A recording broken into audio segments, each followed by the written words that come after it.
যে আরএস ফাহিম সে যে মোহাম্মদপুরের কিলিং মিশনে বৈষম্যবিরোধী ছাত্র আন্দোলন কিলিং মিশনে অংশগ্রহণকারী আরএস ফাহিম সে গাড়ির মধ্যে অবস্থান করতেছে। সাপ্তাহিক বন্ধ রবিবার।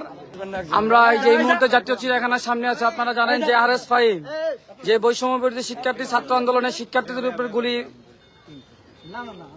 গুলিকারী এবং তাদের উপর সশস্ত্র হামলাকারী, যে সে আজকে সাপ্তাহিক বন্ধ চিড়িয়াখানা সে এখানে আসছে।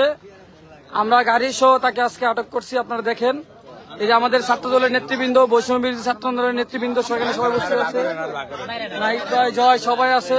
দেখেন আরএস ফাহিম সন্ত্রাসী আরএস ফাহিম যে বসুন্ধরা গ্রুপের সাথে এবং মোহাম্মদপুরের সন্ত্রাসী কর্মকাণ্ড করে, এই সেই আরএস ফাহিম। এই দেখেন গাড়ির ভিতরে বসে আছে আরএস ফাহিম। এই যে আরএস ফাহিম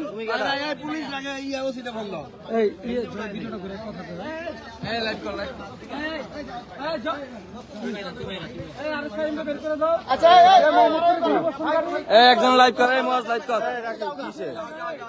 ওই যে আওয়ামী লীগের দোষে ধরছে ছাত্র গণহত্যা। আরে আরে ভাই আরে বেটা যাইবো কেন আপনি